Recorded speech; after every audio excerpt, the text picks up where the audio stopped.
আসসালামু আলাইকুম। এই পৃথিবীতে সবচেয়ে সুন্দর ২ টি নাম হচ্ছে, একটি হচ্ছে আল্লাহ, আরেকটি হচ্ছে মুহাম্মদ। আজকের এই ভিডিওতে আমি দেখাবো কিভাবে আপনি এই পবিত্র নামগুলো দিয়ে একটি ইসলামিক ফটো এডিট করবেন। যেটা আপনি ব্যবহার করতে পারবেন থাম্বনেইল, রিল, শর্টস বা ইসলামিক পোস্টার হিসেবে।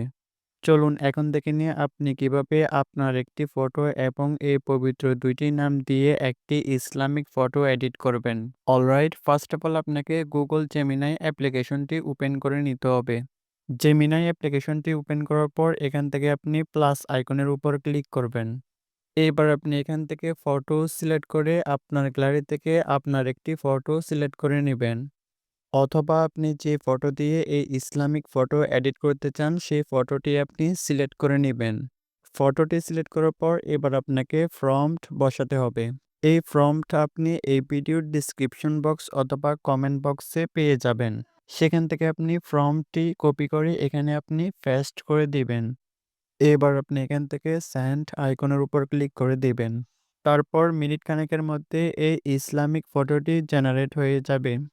এখন আপনি এই ফটোটি আপনার গ্যালারিতে সেভ করার জন্য আপনি এই ফটোর উপর একবার ক্লিক করবেন।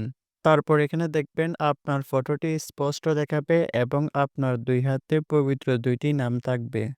এখন আপনি এই ফটোটি সেভ করার জন্য উপরে সেভ লেখাটির উপর ক্লিক করে দিবেন। তারপর কয়েক সেকেন্ডের মধ্যে এই ফটোটি আপনার গ্যালারিতে সেভ হয়ে যাবে। আল্লাহ ও মুহাম্মদ নাম শুধু লেখা নয়, এগুলো আমাদের ঈমান, আমাদের শান্তি। এই এডিটিং যদি আপনার ভালো লাগে তাহলে একটি দোয়া করবেন, আল্লাহ যেন আমাদের সবাইকে সঠিক পথে রাখেন। তো এই ছিল আজকের ভিডিও। দেখা হচ্ছে পরবর্তী অন্য কোনো নতুন ভিডিওতে। সে পর্যন্ত ভালো থাকবেন, সুস্থ থাকবেন। আল্লাহ হাফেজ।